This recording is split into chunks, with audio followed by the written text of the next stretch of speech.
वैदिक ज्योतिष की दुनिया में एक ग्रह है जो चुपचाप हमारे जीवन के सबसे जरूरी कामों को चलाता है।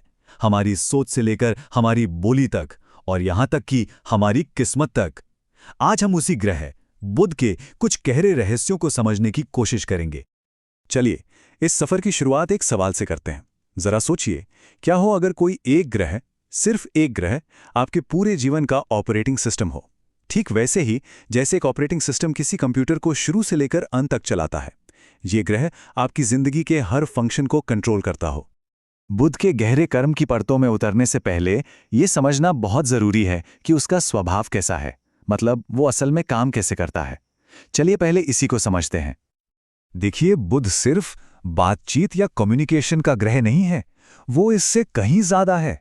वो हमारे जीवन का ऑपरेटिंग सिस्टम है। ये वो इंटरफेस है जो हमारे अंदर की सोच को बाहर की दुनिया में एक्शन में बदलता है। अगर सूर्य आत्मा है और चंद्रमा मन, तो बुध वो सिस्टम है जो आत्मा और मन दोनों को दुनिया से कनेक्ट करता है।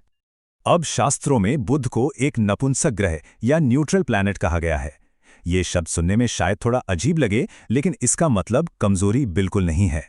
असल में यही बुध की सबसे बड़ी ताकत है। इसका मतलब है कि बुध किसी भी माहौल में खुद को ढाल सकता है।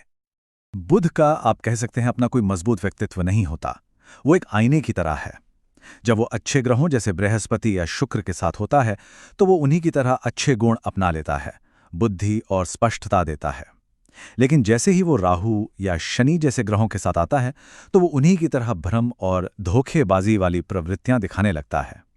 इसीलिए कुंडली में बुध किसके साथ बैठा है, ये देखना बेहद जरूरी हो जाता है। तो चलिए, अब एक कदम और आगे बढ़ते हैं और ये देखते हैं कि कैसे बुध का हमारी बोली, हमारी वाणी पर जो असर है, वो सीधे सीधे हमारे रोज के कर्म बनाता है। जब हम कहते हैं कि बुध वाणी को नियंत्रित करता है, तो इसका मतलब सिर्फ बोलना नहीं होता। इसका मतलब है कि हम कौन से शब्द चुनते हैं, हमारा लहजा कैसा होता है और हम किस समय पर बोलते हैं। हमारी बातचीत का हर एक छोटा बड़ा पहलू बुध के ही कंट्रोल में आता है। यहां एक बहुत ही महत्वपूर्ण वैदिक सिद्धांत सामने आता है। वाणी गतिमान कर्म है।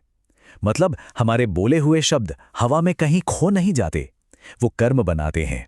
जिनका बुध मजबूत होता है, उनकी वाणी से सकारात्मक कर्म बनते हैं, और जिनका बुध पीड़ित होता है, उनकी बोली विनाशकारी कर्मों की वजह बन सकती है। आपका इस बारे में क्या अनुभव रहा है, कमेंट्स में जरूर बताइएगा।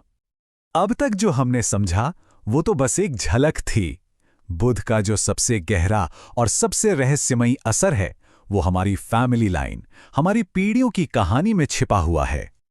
चलिए अब इस विश्लेषण के सबसे जटिल और एक ऐसे सिद्धांत को समझते हैं जिसके बारे में बहुत कम बात होती है, बुध और हमारी पीढ़ियों के अनसुलझे कर्मों के बीच का कनेक्शन। ये एक बहुत गहरा कर्म का नियम है।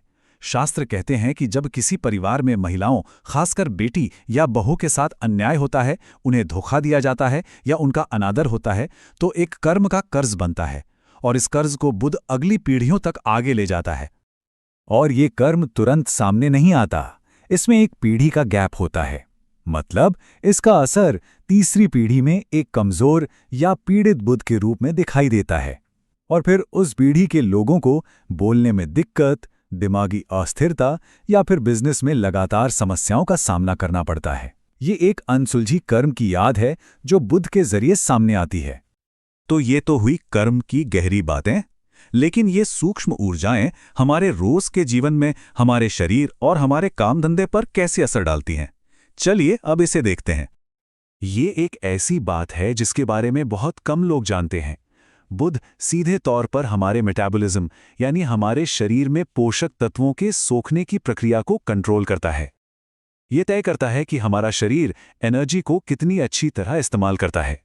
यही वजह है कि जिनका बुध मजबूत होता है, वो अक्सर अपनी उम्र से छोटे दिखते हैं। उनमें एक अलग तरह की फुर्ती और ताजगी होती है। बुध एक सात्विक ग्रह है, मतलब उसकी ऊर्जा शुद्ध और संतुलित है। इसलिए हमारा खाना पीना इस पर सीधा असर डालता है। सात्विक यानी हल्का और ताज़ा भोजन बुध को मजबूत करता है, जबकि तामसिक यानी भारी और सुस्ती लाने वाला भोजन उसकी ताकत को कम कर सकता है। स्रोत खास तौर पर अंडे का उदाहरण देते हैं, जो बुध की ऊर्जा में रुकावट डालकर बोली में चिड़चिड़ापन पैदा कर सकते हैं। लोग अक्सर बुध को सिर्फ व्यापार का ग्रह मानते हैं, लेकिन यह सिर्फ आधा सच है। बुध व्यावसायिक स्थिरता का ग्रह है। यह सिर्फ मोल भाव के बारे में नहीं है, बल्कि व्यापार की नैतिक नींव और उसमें ठहराव के बारे में है।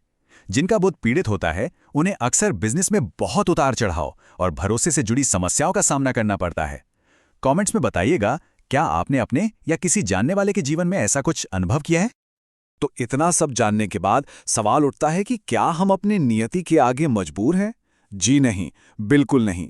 अब हम उन उपायों पर बात करेंगे जो शास्त्र हमें अपने कर्म कोड को फिर से लिखने की ताकत देते हैं। शास्त्र बुध के लिए किसी पूजा पाठ या रत्न से ज्यादा अंदरूनी सुधार पर जोर देते हैं। सात्विक भोजन और अपनी बोली पर अनुशासन रखना सबसे बुनियादी उपाय हैं। लेकिन जो सबसे शक्तिशाली उपाय बताया गया है, वो है विष्णु सहस्त्र नाम या गोपाल सहस्त्र नाम का 43 दिनों तक लगातार जाप करना। माना जाता है कि इससे धीरे धीरे लेकिन स्थायी रूप से बदलाव आता है। और यह है शास्त्रों का अंतिम और सबसे गहरा रहस्य। ये बताता है कि हमारे कर्म, खासकर हमारी वाणी की शुद्धि, हमारी जन्म कुंडली की लिखावट को भी बदल सकती है। हमारे अंदर की पवित्रता हमारी ज्योतिषीय सीमाओं को पार करने की ताकत रखती है। तो अंत में ये एक सवाल हम सबके लिए है, जो सोचने पर मजबूर करता है। बुध हमें याद दिलाता है कि हमारा बोला हुआ हर एक शब्द एक बीज की तरह है। हम हर रोज, हर पल अपने शब्दों से अपने आने वाले कल को बना रहे हैं। तो सवाल ये है कि हम कैसा भविष्य बना रहे हैं।